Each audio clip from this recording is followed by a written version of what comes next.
Hi friends, எல்லோரும் நல்லா இருப்பீங்கன்னு நினைக்கிறேன். Welcome to Jai lovely family. எல்லோரும் நம்மளோட சேனலை சப்ஸ்கிரைப் பண்ணுங்கள். இப்போ வாங்க நம்ம வீடியோக்குள்ளே போகலாம். பசங்களுக்கு எல்லாருக்கும் ஸ்கூல் லீவ் விட்டாச்சு. இந்த வருஷம் பார்த்தீங்க அப்படின்னா வெயில் ரொம்பவே அதிகமாக இருக்குது. எல்லா பக்கமே வெயில் அதிகமாக தான் இருக்குது. அதனால் பார்த்தீங்க அப்படின்னா குழந்தைங்கள ரொம்பவே பாதுகாப்பாக பார்த்துக்கிறது நம்மளோட பொறுப்பு தான். இப்போ ஸ்கூல்லலாம் ஏன் சம்மர் ஹாலிடே அப்படின்னு விடுறாங்க அப்படின்னா, வெயில் அதிகமாக இருக்கும். அந்த டைமிங்கில் அவங்களால ஒரே இடத்துல உட்காந்துருக்க முடியாது. அதிக நேரம் ஃபேன்லேயே இருக்க முடியாது. இப்போ வீட்டில் அப்படின்னா நம்ம பார்த்துக்குவோம், பெற்றோர் நம்ம இருக்கோம் அப்படின்றதுக்காக தான் பேரண்ட்ஸ் நம்ம பார்த்துக்குவோம் அப்படின்ற ஒரே நம்பிக்கையில் தான் அவங்க ஸ்கூலில் இயர் எண்டில் லீவ் விட்டுறாங்க. மே மாதம் ஹாலிடே வெயில் அதிகமாக இருக்க ஒரே ரீசனுக்காக மட்டும்தான் லீவ் விடுறாங்க. ஆனால் அதை பசங்க புரிஞ்சுக்கிறதே கிடையாது. அந்த டைமில் தான் அதிகமாக வெளியில் போய் விளையாடுறாங்க. அப்போ அவங்களுக்கு நம்ம எந்த அளவுக்கு நம்ம பேரண்ட்ஸ் அவங்கள பார்த்துக்கணும் அப்படின்னா, அவங்களுக்கு டெய்லி ரொம்ப முக்கியமானது என்னன்னு கேட்டிங்கன்னா, நிறைய தண்ணி குடிக்கிறதுக்கு கொடுக்கணும். சாப்பிட்றாங்களோ இல்லையோ ஃபஸ்ட்டு தண்ணி நிறையா கொடுங்க. இப்போ அவங்க பார்த்தீங்க அப்படின்னா விளையாண்டுகிட்டே இருந்துட்டு தண்ணி கேட்டு வாங்கி குடிக்கவே மாட்டாங்க. கண்டிப்பாக நம்ம சொன்னால் மட்டும்தான் தண்ணி குடிப்பாங்க. ஏன்னா அவங்க விளையாட்டில் ரொம்ப இன்ட்ரெஸ்ட்டாக ரொம்ப ஆர்வமாக அதிலேயே விளையாண்டுகிட்டே இருப்பாங்க. இந்த மாதிரி நம்ம ஒரு சின்ன பானையில் தண்ணி பிடிச்சி அவங்களுக்கு கைக்கு எட்டுற மாதிரி நம்ம வச்சிட்டோம் அப்படின்னா, அவங்க வந்த உடனே அந்த தண்ணியை பார்த்துட்டு எடுத்து குடிச்சுக்குவாங்க. என்னோடய பசங்களாம் அந்த மாதிரி தான், கொஞ்சம் ஹைட்டாக இருக்கும். அதனால் தண்ணி கேட்டு வாங்கி குடிக்கிறதுக்கு சோம்பேறித்தனம் பண்ணிட்டு குடிக்கக்கூட மாட்டாங்க. அதுக்காக நான் எப்பயுமே இந்த டிப்பை ஃபாலோ பண்ணுவேன். அவங்களுக்கு எட்டுற மாதிரி தண்ணியை பிடிச்சி வச்சுக்குவேன். அது மாதிரி வெளியில் விளாட போயிடுவாங்க. காலையில் ஆயிடுச்சு அப்படின்னா, லீவ் விட்டுட்டாங்க அப்படின்னா கிரவுண்டில் போய் பசங்களோட போய் விளையாடுறதுக்கு போயிடுவாங்க.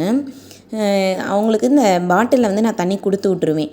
ஏன்னா கீழே விளையாண்டுட்டு அந்த நாங்கள் மாடியில் இருக்கோம், அதில் ஏறி தண்ணி குடிச்சிட்டு போடுறக்குள்ளே விளையாட்டு போயிடும், அந்த டைமிங் வேஸ்ட் ஆகும் அப்படின்னு நினச்சிட்டு தண்ணி கூட குடிக்கிறதுக்கு வரமாட்டாங்க. அதுக்காக என்ன பண்ணிடுவேன், விளையாட்டும் முக்கியம்தான், நம்ம வீட்டுக்குள்ளேயே வச்சு அடைச்சே வச்சுருக்கவும் முடியாது, ஃபேன் காற்றுலேயே ரொம்ப நேரம் உட்காந்துருக்க முடியாது, அதுவும் ஹீட்டு தான். சரி கொஞ்சம் நேரம் ஃப்ரீயாக விளையாண்டுட்டு வரட்டும் அப்படின்னு நான் வெளியே அனுப்பி விடுவேன். அந்த டைமிங்கில் இந்த மாதிரி பாட்டிலில் தண்ணி ஊற்றி நான் கொடுத்து விட்ருவேன். அதுக்கப்புறம் பார்த்தீங்க அப்படின்னா வீட்டில் இந்த மாதிரி லெமன் வாங்கி வச்சுக்கோங்க. லெமன் வாங்கி வச்சு அடிக்கடி ஜூஸ் போட்டு கொடுத்தோம் அப்படின்னா ரொம்பவே நல்லது. இந்த வெயிலுக்கு உடம்பு குளிர்ச்சியாக இருக்கும். சூடு இருந்தது அப்படின்னா அது தனியும். பொம்பளை பிள்ளைங்களை பற்றி பிரச்சனையே கிடையாது. அவங்க வீட்டுக்குள்ளேயே தான் இருப்பாங்க. பசங்க தான் அதிகமாக வெயிலில் விளையாட போவாங்க. அதனால் நம்ம தான் உங்களுக்கு தேவையானதை பார்த்து நம்ம கொடுக்கணும். இந்த லெமன் ஜூஸை நல்லா ஜூஸ் போட்டு நம்ம வச்சுக்கிட்டோம் அப்படின்னா அவங்க வரும்போதெல்லாம் கொடுத்தோம் அப்படின்னா ரொம்ப ரொம்ப நல்லது. ஃப்ரூட்ஸு இந்த மாதிரி ஜூஸ் லிக்யூட் ஐட்டமாக நிறைய கொடுங்க. சாப்பாடு கூட கொஞ்சமாக தான் சாப்பிட முடியும் இந்த வெயிலுக்கு. தண்ணி நிறைய கொடுங்க. அவங்க வேணான்னு தான் சொல்லுவாங்க, நம்ம சொன்னால் மட்டும்தான் அவங்க அதை செய்வாங்க. நம்ம பேரண்ட்ஸ் கண்ட்ரோலில் இருக்கணும் அப்படின்றதுக்காக தான் பசங்களுக்கு ஸ்கூல் லீவ் விட்றாங்க. அதனால் எந்த அளவுக்கு நம்ம பசங்களை பாதுகாப்பாக பார்த்துக்கிறோமோ அந்தளவுக்கு நல்லது. இந்த வெயிலெல்லாம் போய் விளையாண்டாங்க அப்படின்னா ஸ்கின் அலர்ஜி, அது மாதிரி ஒரு மாதிரி சூடு பிடிச்சிக்கிறோம். நிறையா பேருக்கு உடம்பு சரியில்லாமல் போகும். அந்த மாதிரியெல்லாம் குழந்தைங்கள அசால்ட்டாக விட்டுறாமல் எந்த அளவுக்கு நம்மளால் அதுகளை பாதுகாப்பாக பார்த்துக்க முடியுமோ அந்தளவுக்கு பாதுகாப்பாக பார்த்துக்கிறது ரொம்ப நல்லது. அது மாதிரி 2 டைம் குளிக்கிறது ரொம்ப ரொம்ப நல்லது. காலையில் ஒரு டைமு, நைட்டு தூங்க போகும்போதும் ஒரு தடவை குளிக்க சொல்லுங்கள். அப்போ தான் கொஞ்சம் ஃப்ரீயாக இருக்கும். விளையாண்டு குளிக்கிறதுக்கு குளித்தாங்க அப்படின்னா கொஞ்சம் இதாக இருக்கும், ரிலாக்ஸாக இருக்கும் பசங்களுக்கு. அதை கண்டிப்பாக நீங்கள் ஃபாலோ பண்ணுங்கள். இந்த மாதிரி நம்ம குழந்தைங்களை எந்த அளவுக்கு பாதுகாப்பாக பார்த்துக்கிறோமோ அந்தளவுக்கு நம்மளுக்கு நல்லது, அவங்களுக்கு ஹெல்த்தியும் கூட. இதுக்காக தான் ஸ்கூலே லீவ் விட்றாங்க, நம்ம கண்ட்ரோலில் இருக்கணும் அப்படின்றதுக்காக. அதனால் உங்கள் வீட்டில் குழந்தைங்க பசங்கள்லாம் இருந்தாங்க அப்படின்னா பாதுகாப்பாக பார்த்துக்கோங்க. இது ஒரு சின்ன பதிவாக கொடுக்கணும் அப்படின்றத நான் கொடுக்குறேன். இது நான் ரெகுலராக ஃபாலோ பண்ணுறதான், சரி நீங்களும் தெரிஞ்சுக்குவீங்க அப்படின்றதுக்காக தான் நான் ஒரு சின்ன பதிவாக கொடுத்துருக்கேன். கண்டிப்பாக எல்லாரோட பேரண்ட்ஸும் இந்த மாதிரி நினைக்கிறதான், பசங்களை ரொம்ப பத்திரமா பார்த்துக்கணும் அப்படின்னு எல்லாரும் நினைக்கிறதா. நான் சொல்ல வர்றது என்னென்னா, தண்ணி நிறையா கொடுங்க. அதை தான் நான் இப்போ சொல்ல வரேன். தண்ணி நிறையா கொடுங்க, ஜூஸ் ஐட்டம் கொடுங்க. அவங்க விளையாட்டுன்னு ஓடிட்டே இருப்பாங்க. நம்ம தான் அவங்கள அப்பப்போ பார்த்து நம்ம சொல்லிகிட்டு இருக்கணும். அதை தான் நான் உங்களுக்கு தெளிவாக சொல்ல வரேன். அது என்னோடய பசங்கள்லாம் அப்படி தான், விளையாட்டு அப்படின்றனால ஒரு தண்ணி கூட குடிக்கிறதுல அந்த இதில் டைம் போயிடும் அப்படின்னு யோசிப்பாங்க. சின்ன சின்ன பசங்க தான், ரொம்ப பெரிய பசங்களாம் இல்லை. கிரவுண்டில் நிழலாக தான் இருக்கும். இருந்தாலும் எனக்கு ஒரு பயம். அதனால் அடிக்கடி சொல்லிகிட்டே இருப்பேன், தண்ணி நிறையா குடிங்க அப்படின்னு சொல்லி. அந்த மாதிரி ஒரு பாத்திரத்தில் நம்ம ஹாலில் தண்ணி பிடிச்சி வச்சிட்டோம் அப்படின்னா அதை பார்க்கும்போது அவங்க மோந்து வேணுன்ற போதெல்லாம் குடிச்சுக்குவாங்க. இப்போ பாருங்கள் எப்படி விளையாண்டுட்ருக்காங்கன்னு நீங்கள் பார்த்தீங்கன்னாலே தெரியும். காலையிலையும் சாயந்தரமும் இந்த விளையாட்டு தான் அவங்க கிரிக்கெட்டு அப்படின்ற பேரில் ஓடி ஓடி விளையாண்டுட்டு வெயிலில் நல்லா விளையாடுவாங்க. அதனால் குழந்தைங்கள வந்து பாதுகாப்பாக பார்த்துக்கலாம்.